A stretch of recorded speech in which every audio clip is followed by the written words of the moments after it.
Assalamualaikum warahmatullahi wabarakatuh. Salam sejahtera untuk kita semua. Halo Sobat Andi dimanapun berada. Selamat datang di kelas online Andi Academy, bekerja sama dengan PGRI dan Ekoji Channel Academy dalam seri Menjadi Guru Milenial Hebat bersama PGRI. Nah, kali ini kita bersama akan belajar mengenai Flip Classroom. Apa itu Flip Classroom? Itu dalam bahasa Indonesia kita katakan sebagai kelas terbalik. Dan tema yang kita angkat pada pembahasan kali ini adalah tentang pendidikan dan pembelajaran di kelas. Nah, seperti yang saya sampaikan tadi, bahwa tema kita kali ini adalah tentang pendidikan, secara khusus pembelajaran di dalam kelas. Nah, mengapa kelas terbalik ini perlu ada di zaman sekarang ini? Nah, ini akan ada kaitannya dengan digital transformation atau transformasi digital. Nah, mungkin sobat-sobat Andi semua paham semua tentang konsep pembelajaran yang berlangsung selama bertahun-tahun, bahwa guru itu dominan menulis di papan tulis, pakai kapur tulis, papannya warna hitam, atau sekarang mulai pakai spidol dengan beragam tinta, menulisnya di papan kaca atau papan triplex, multiplex di dalam kelas. Nah, saat ini pembelajaran itu sudah terus berkembang, berjalan seiring dengan perkembangan zaman dan seiring dengan perkembangan digitalisasi atau teknologi informasi dan komunikasi yang berbasis digital. Nah, seperti kita ketahui bahwa ketika kelas itu hanya satu arah saja, guru menjelaskan, siswanya duduk diam, manis mendengar, lalu mencatat materi, gurunya menjadi sosok tunggal di depan kelas. Tidak semua anak-anak kita itu akan paham pembelajarannya. Tidak semua anak-anak kita itu akan bisa menyerap materi pembelajaran dengan optimal atau maksimal. Karena apa? Hanya fokus pada penjelasan gurunya, perintah gurunya. Nah, dengan adanya kelas terbalik, tapi bukan berarti ruang kelasnya kita balik ya. Kursinya ada di plafon atau di langit-langit, kemudian dan seterusnya ya. Jadi bukan berarti kelasnya kita balik, nanti hancur dong kelasnya. Tapi apa? Konsep strategi pembelajarannya yang kita balik. Sehingga anak-anak bisa diharapkan nanti bisa lebih kritis, bisa lebih mandiri, lebih kreatif, dan mungkin lebih inovatif dalam melaksanakan pembelajarannya. Nah, inilah salah satu tujuannya mengapa kelas kita itu perlu dibalik. Tapi sekali lagi ya, sobat-sobat semua, kelasnya bukan kita balik, ruang kelasnya bukan kita balik, ya, lantainya bergantian dengan plafon, tapi strategi pembelajarannya yang perlu kita balik. Nah, bagaimana menerapkan kelas terbalik itu dalam pembelajaran kita di kelas? Sederhananya begini sobat-sobat semua, bahwa apa? Ketika pembelajaran tradisional, pembelajaran konvensional, seperti yang saya sampaikan tadi, bahwa guru itu dominan hanya membacakan materi, buka halaman ini, kerjakan soal di halaman ini anak, kumpulkan di meja guru. Kita tinggalkan konsep itu, tapi kita kaitkan dengan penggunaan teknologi. Nah, di sini dalam pembelajaran tradisional di rumah, untuk menyelesaikan masalah-masalah pembelajaran itu boleh dikata siswa aktif ya, karena ada bantuan dengan orang tua. Tapi tidak mutlak semua anak akan bersama orang tua. Secara umum anak-anak itu juga bekerja mandiri. Sementara ketika di dalam kelas, di sinilah sumber masalahnya di pembelajaran tradisional, yaitu guru lebih dominan ya, guru lebih dominan, lebih menguasai kelas. Intinya ada bahasa bahwa siswa itu tertib dalam pembelajaran tradisional. Karena apa? Nasib siswa itu, nasib murid kita itu ada di ujung penggaris, ada di ujung lidi. Nah, sehingga apa? Konsep pembelajaran itu pasif. Karena apa? Siswanya cuma duduk, mendengar, mencatat apa yang ada di papan, melakukan instruksi guru. Berarti pembelajaran kita pasif. Dan ini sebenarnya apa? Kita mau menghampur-hamburkan, memboroskan kesempatan belajar kepada anak-anak, mengurangi keefektifan pembelajaran itu kepada anak-anak. Nah, dengan kita memasukkan kelas terbalik dalam strategi pembelajaran kita, pembelajaran itu akan berubah. Disinilah kelasnya berubah. Nah, ketika di pembelajaran tradisional anak lebih aktif menyelesaikan masalah tanda kutip ada di rumah, maka di kelas terbalik kita balik. anak akan lebih aktif di sekolah. Artinya anak lebih punya tempat berbagi dengan teman-temannya di dalam kelas atau dengan gurunya yang mengajar saat itu. Berikut, ketika pembelajaran di dalam kelas, itu suasana kolaborasi jauh lebih terbangun. Ya, jauh lebih terbangun, kerja kelompok, problem solving jauh lebih efektif. Karena apa? Ada interaksi, ada kolaborasi antara sesama siswa dengan kelompok yang dibentuk atau langsung dengan gurunya. Berikut, dengan demikian, kelas terbalik itu memberikan kesempatan lebih luas, lebih besar, lebih banyak kepada guru untuk berinteraksi dengan anak. Dengan demikian, di kelas terbalik mulai menjawab konsep kurikulum merdeka, yaitu student center atau pembelajaran berpusat kepada peserta didik. Kenapa? Mengapa flip classroom memulai menawarkan ke sana? Karena siswa mulai lebih aktif, lebih dominan dalam pembelajaran. Guru dominan menjadi fasilitator pembelajaran. Nah, itu konsep sederhana tentang kelas terbalik, yaitu apa? Pembelajaran mulai lebih aktif di dalam kelas. Siswa tidak belajar sendiri lagi di rumah untuk menyelesaikan soal-soalnya atau materi-materi yang rumit, tidak dia selesaikan sendiri lagi di rumah. Beruntung kalau masih ada orang tuanya atau saudaranya yang membantu. Nah, seiring dengan adanya perkembangan teknologi digital, teknologi informasi, maka teknologi digital ini pun kita kombinasikan, kita padukan, kita kawinkan ya dalam tanda kutip dengan strategi kelas terbalik. Kita masukkan teknologinya. Nah, jika dalam konsep kelas terbalik secara tradisional, saya yang sudah menerapkan konsep ini ya, saya itu meminta anak-anak untuk mempelajari materi pembelajaran. Anak-anak buka halaman ini, pelajari pengertian tentang misalnya materi teks deskriptif, pelajari anak-anak ini di rumah, cukup satu halaman, apa pengertiannya, seperti apa contohnya. Kemudian besok di dalam kelas tatap muka di kelas, itu saya minta umpan baliknya anak-anak. Apa yang telah dipelajari, apa pengertian dari topik materi yang kita bahas hari ini, seperti apa contoh-contohnya. Nah, adakah soal-soal yang dibahas di sini? Tidak. Anak-anak cuma fokus mencari landasan teori, pengertian, pemahaman, contoh-contoh. Kapan kita bahas soal? Nah, itu keistimewaan kelas terbalik. Kita pelan-pelan soal-soal yang selama ini kita berikan ke anak-anak untuk jadi tugas pekerjaan di rumah, kita jadikan materi inti dalam pembelajaran di kelas. Jadi, anak-anak tidak akan bekerja sendiri lagi, stres sendiri di rumah. Ini saya mau jawab apa ya, kok soalnya susah sekali ya. Sekarang kita balik, teorinya anak-anak pelajari di rumah, soal-soal kita bahas dalam kelas. Berikut, kita padukan dengan teknologi ya, kita padukan dengan teknologi. Dengan memasukkan teknologi, salah satu tindakan yang saya ambil ada, saya membuat video pembelajaran berdurasi 5-15 menit, saya taruh di YouTube. Kemudian, apa isi video itu? Yaitu penjelasan saya tentang apa materi yang akan saya bahas di dalam kelas. Nah, sehari sebelum saya memulai pembelajaran tatap muka di kelas, minimal malam sebelumnya, itu tautan video, link video, saya sudah kirimkan ke anak-anak. Anak-anak, selamat malam semua anak yang luar biasa. Ini materi kita untuk besok. Silahkan disimak, silahkan diputar berulang-ulang, pahami landasan teorinya, pahami materinya, pahami contoh-contohnya, kemudian besok Bapak akan cross-check, akan meninjau siapa yang sudah mempelajarinya. Jadi, saya mengirimkan teori pembelajaran ke anak-anak sehari sebelum pembelajaran tatap muka. Anak-anak akan mempelajari penjelasan saya, penjelasan teorinya, dan contoh-contohnya. Nah, itu yang pertama. Berikut. Di sini, saya melibatkan teknologi, yaitu apa? Teknologi pembuatan video. Jadi banyak hal yang bisa kita lakukan dalam membuat video. Ya, karena ini terkait dengan kelas terbalik.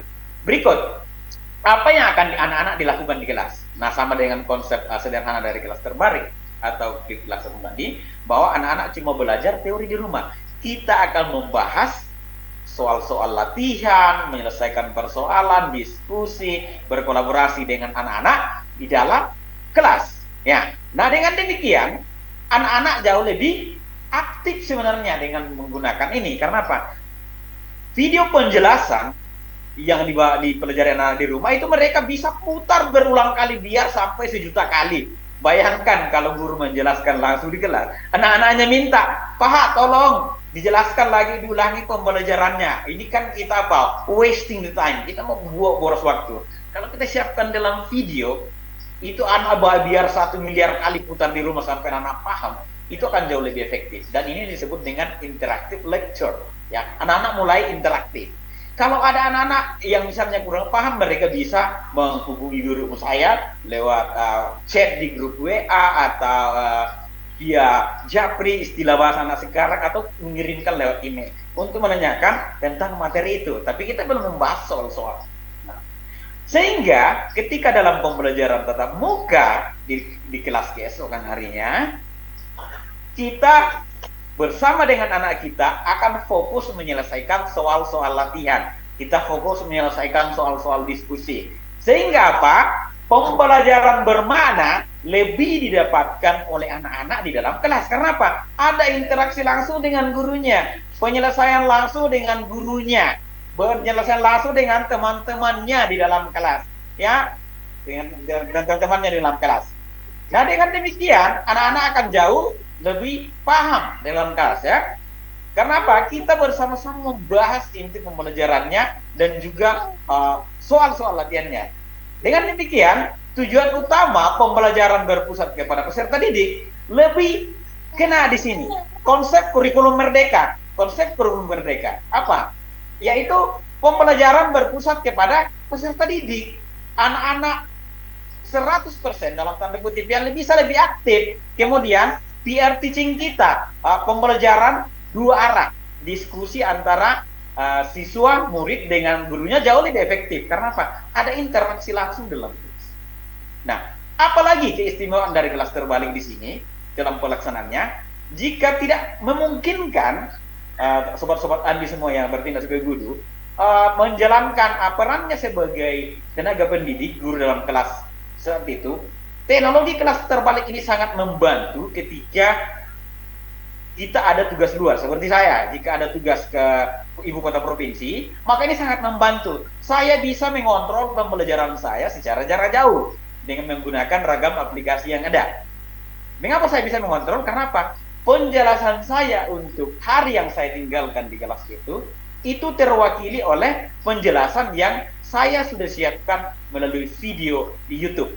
Nah, penjelasan itu tinggal saya berikan kepada para siswa di kelas yang belajar saat itu, kemudian mereka mempelajarinya, kemudian bagaimana cara saya mengecek keaktifan kehadiran mereka? Sederhana saja, saya memanfaatkan grup WA, WhatsApp. Nah, ketika mereka telah menonton video pembelajarannya, menyimak video pembelajarannya, maka saya membangun komunikasi lewat grup WA dalam misalnya 20 menit belajar mandiri mengakses video YouTube. 5 menit berikutnya kami akan berdiskusi di grup WA membahas apa materi yang dibahas dalam video itu. Dengan demikian, pembelajaran saya secara tidak langsung tidak kosong di hari itu, walaupun saya ada di jarak 300 km dari sekolah saya. Itu salah satu penerapan lainnya tentang teknologi kelas terbalik. Intinya, Flip Classroom ini kita mencoba menukar kebiasaan-kebiasaan yang kita lakukan selama ini, yaitu guru menjelaskan di kelas, monoton menjelaskan di kelas, kemudian siapkan PR. PR-nya dikerjakan anak-anak di rumah. Itu kita balik. Sekarang kita balik. Penjelasannya kita bawa ke rumah, anak-anak belajar teorinya di rumah, kemudian PR-nya itu kita bahas, diskusikan dalam kelas. Sehingga apa dampak yang didapatkan oleh siswa saya? Kelas bahasa Inggrisnya Pak Roma itu tidak ada PR-nya. Memang betul, tidak ada PR. Kecuali berbasis project yang durasinya 1-2 minggu. Itu baru ada PR. Selebihnya tidak ada. Semua kita selesaikan dalam. Sehingga apa? Konsep kelas terbalik ini sangat mendukung juga penerapan 5 hari kerja yang sudah berlangsung di tempat saya. Misalnya di Tanah Toraja, itu sudah 5 hari kerja. Dengan menggunakan strategi kelas terbalik, maka saya mencoba meminimalisir pemberian tugas-tugas pekerjaan rumah kepada anak-anak. Dengan demikian, anak-anak itu apa? Lebih fokus menyelesaikan pembelajaran itu dalam kelas tatap muka. Nah, sobat-sobat Andi semua, tidak ada yang tidak mungkin. Sehingga sekali lagi, keras itu kita upayakan, kita balik memanfaatkan teknologi digital. Ya, kita kombinasi, kita blended pembelajaran kita menggunakan kelas terbalik. Kita blended, kita padukan pembelajaran offline, sinkronus offline dengan sinkronus online. Kita padukan. Bahkan asinkronus offline kita padukan di dalam kelas terbalik ini. Jadi, kita akan mengawinkan mengkolaborasi pembelajaran tatap muka dengan pembelajaran online. Yaitu online-nya di mana? Tadi itu ketika kita mengirimkan video penjelasan ke rumah, kemudian kita akan konfirmasi di dalam kelas. Sebenarnya kalau kita coba, sobat-sobat tani semua, kelas terbalik ini sangat akan kita nikmati ketika kita terapkan. Karena apa? Ketika anak-anak mempelajari teori di rumah, besok pagi di kelas, sebelum kita masuk dalam kegiatan itu pembelajaran, kita minimal mengatakan, halo anak-anak, angkat tangan, siapa yang belajar tadi malam? Apa topik pembicaraan kita? Dan kemudian ketika ada yang menjawab, ramai-ramai menjawab, kita apresiasi minimal dengan tepuk tangan. Itu luar biasa dampaknya untuk kelas kita. Berikut. Nah, tadi saya sudah sampaikan caranya. Dan ini contoh sederhananya, ya. Ini contoh sederhana ketika kita coba terapkan kelas terbalik itu di dalam kelas, ya. Ini contoh sederhananya. Ada beberapa hal yang bisa kita lakukan. Dan ini yang banyak saya gunakan. Ketika anak-anak sudah belajar pembelajaran di rumah, teorinya, di dalam kelas 5-10 menit pertama itu saya akan mencoba mencari informasi awal, ya, asesmen diagnostik kata kurikulum Merdeka. Saya akan mencoba mencarinya. Misalnya tadi pertanyaannya, apa topik yang akan kita bahas hari ini? Itu anak langsung menjawab, oh topiknya ini, karena apa? Sudah ada dalam video. Oh ya, saya mau berbagi nih untuk sobat-sobat Andi semua. Kelas yang saya ajar itu ada siswa berkebutuhan khusus. Itu biasa terkendala di penglihatan. Beberapa siswa saya ini sekitar 2-3 anak itu tidak bisa mengikuti pembelajaran dengan normal di dalam kelas ketika mengikuti pembelajaran secara manual. Nah, tapi bagaimana caranya supaya mereka bisa mengikuti siswa-siswa yang normal? Yaitu dengan strategi yang terbalik, yaitu mereka belajar lewat video. Ternyata ketika kita memulai pembelajaran tatap muka keesokan harinya, justru anak-anak berkebutuhan khusus ini jauh lebih dominan. Kenapa? Mereka sudah belajar di rumah. Mereka sudah belajar di rumah. Mereka sudah belajar di rumah bersama dengan orang tuanya, dan mereka itu mengetahui materinya. Mereka mengetahui materinya. Dan mereka rata-rata yang cepat menjawab. Tapi kekurangan mereka adalah mereka tidak bisa menulis. Tapi ketika lewat penjelasan, mereka jauh lebih cepat. Itu dampak baiknya. Saya lanjut ke cara berikutnya. Setelah ada pemanasan, maka kita akan masuk dalam bagian awal pembelajaran. Nah, kita bisa merancang dalam bentuk kerja kelompok. Kita merancang dalam bentuk kerja kelompok. Dengan kerja kelompok ini, teman-teman,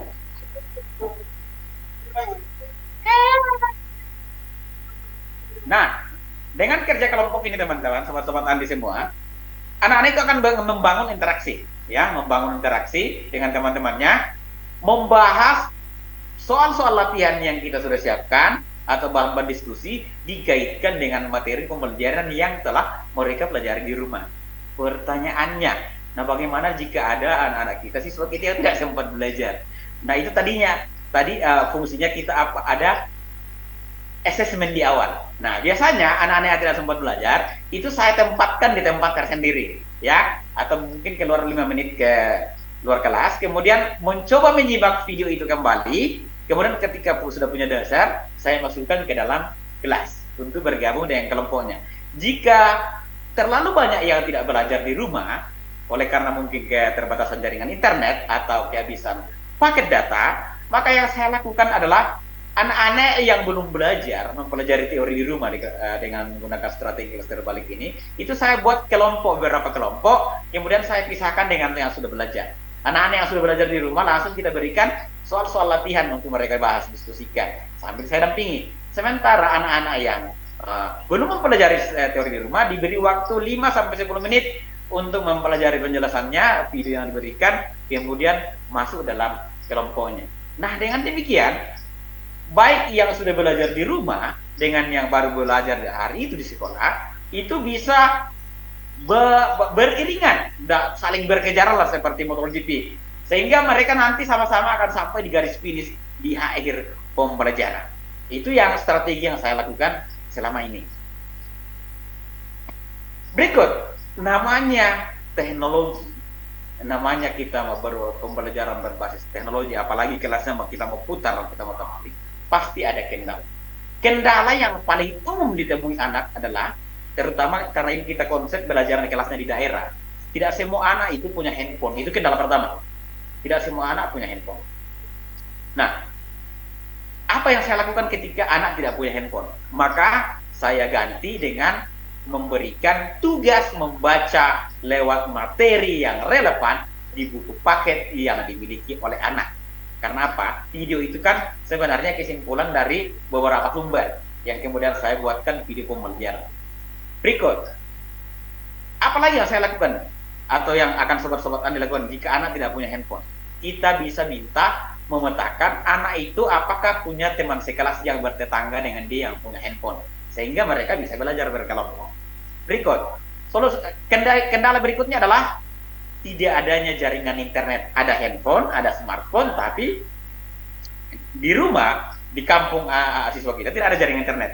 Maka solusinya adalah kembali tadi kita cross check, mencari informasi, memetakan siapa temannya di kelas yang berdekatan dengan dia, ya, sehingga mereka bisa belajar berkelompok, menyimak materi.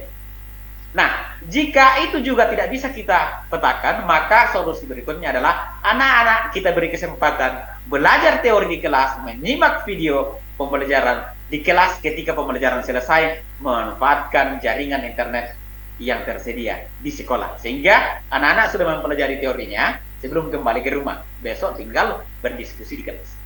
Tantangan berikutnya atau kendala berikutnya ketika kita menerapkan pembelajaran kelas terbalik ini, yaitu apa? Kualitas jaringan internet. Ada jaringan internet, tapi kualitasnya terbatas, terutama anak-anak di daerah. Maka sekali lagi kita anjurkan untuk belajar berkelompok. Kendala paling utama adalah penerimaan dari orang tua siswa kita. Kok ada lagi sih kelas terbalik seperti ini, anak-anak disuruh belajar teori di rumah, menghabiskan banyak paket data, berikut handphone itu harus digunakan orang tuanya untuk berbisnis dan lain sebagainya. Ini perlu kita luruskan. Strateginya adalah ketika ada rapat dewan guru dengan orang tua siswa atau komite sekolah di sekolah, konsep flip classroom, kelas terbalik ini kita sampaikan kepada mereka.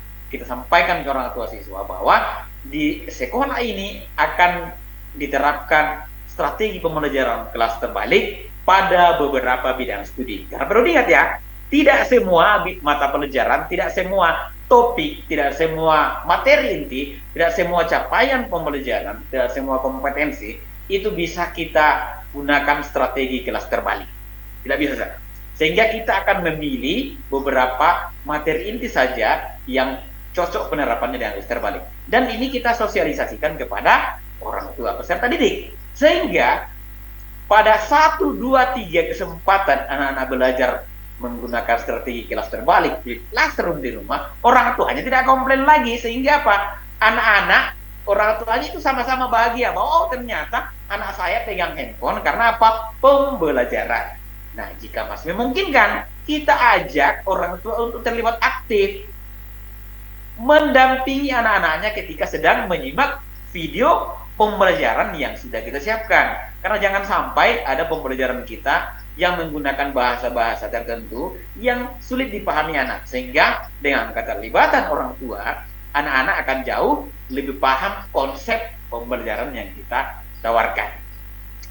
Apalagi tantangan yang lain, yaitu kesadaran akan pentingnya mengaitkan menggunakan teknologi digital, kesadaran akan pentingnya menggunakan gadget smartphone itu secara positif kepada anak. Ya, itu kendala ya. Sehingga ketika antipati dari anak-anak orang tua itu ada, maka kita mencoba menyampaikan inilah posisi penting dari handphone yang kita gunakan, gadget yang kita gunakan, sehingga anak-anak akan menerima dengan lebih luas bersama orang tuanya bahwa oh ternyata ini yang harus saya lakukan loh dalam pembelajaran kelas terbalik ini. Ini yang saya harus lakukan loh sehingga pembelajaran saya ini jauh lebih efektif. Ini yang harus saya lakukan sehingga pembelajaran saya jauh lebih uh, bermanfaat. Berikut, secara pribadi ada tantangan bagi saya selaku guru ya dalam membuat video pembelajaran, yaitu kan durasi video itu gampang dipahami anak-anak ketika dia durasinya 3, 5, 7 atau maksimal 15 menit. Nah, di sini tantangannya, guru butuh kreativitas untuk membuat video. Nah, sama seperti yang kita lakukan saat ini, kita kan membuat video. Kita butuh kreativitas. Kita punya timeline.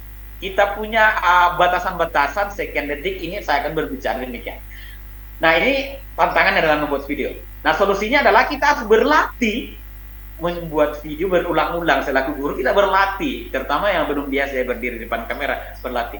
Berikut, tantangan kenal lagi adalah saya punya handphone, saya punya jaringan internet bagus, tapi tidak punya tripod. Tidak usah pakai tripod loh buat video.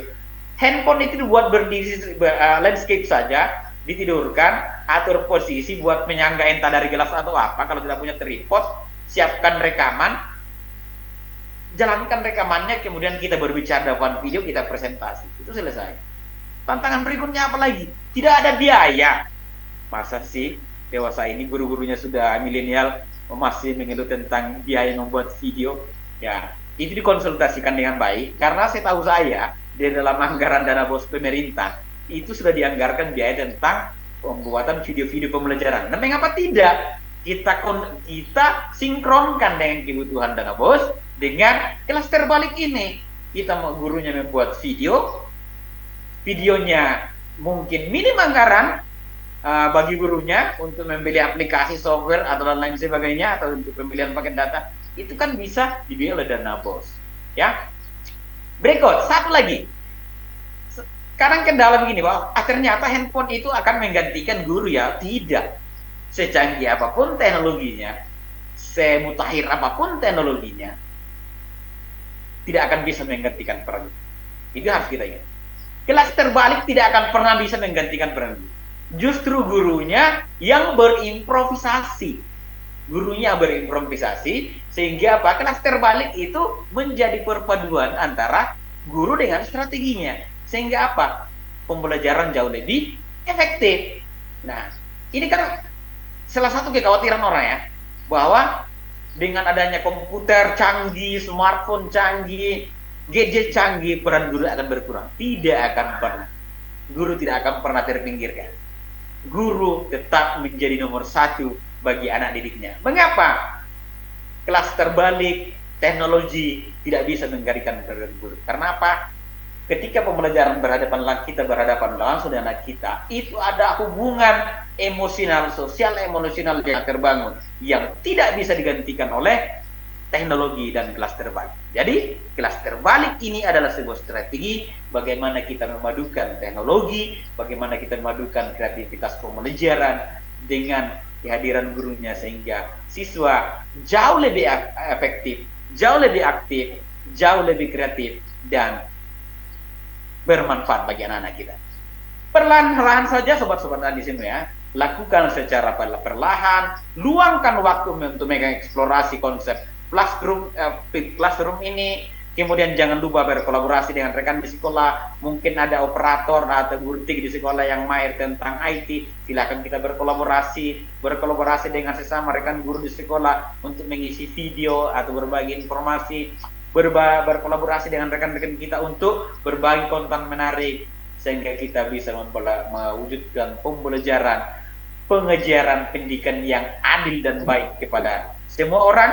Sehingga dengan demikian, Flip Classroom ini bagian dari diferensiasi pembelajaran dalam konsep kurikulum merdeka, sehingga Flip Classroom bisa menjadi media atau sarana untuk mewujudkan pembelajaran yang berpusat pada peserta didik, atau pembelajaran yang mengutamakan keadaan dari peserta didik kita. Dan saya yakin ketika Flip Classroom ini diterapkan dengan baik, tanpa kenal lelah, dan dengan kolaborasi yang baik, maka kurikulum merdeka pun akan bisa kita wujudkan dengan baik. Nah, demikian sharing saya pada kesempatan ini tentang Flip Classroom. Jika sobat-sobat Andi masih penasaran, jangan lupa miliki bukunya Flip Classroom dari penerbit Andi. Salam bahagia untuk kita semua. Demikian presentasi saya pada kesempatan ini untuk berbagi dengan rekan-rekan semua. Semoga materi yang kami sampaikan pada kesempatan ini yang berjudul Flip Classroom dengan tema pendidikan dan pembelajaran di kelas dapat memperkaya wawasan kita sebagai pendidik generasi muda bangsa saat ini. Akhir kata, sampai bertemu di konten-konten kita selanjutnya. Jadilah guru milenial yang hebat bersama PGRI. Wassalamualaikum warahmatullahi wabarakatuh. Salam Merdeka Belajar.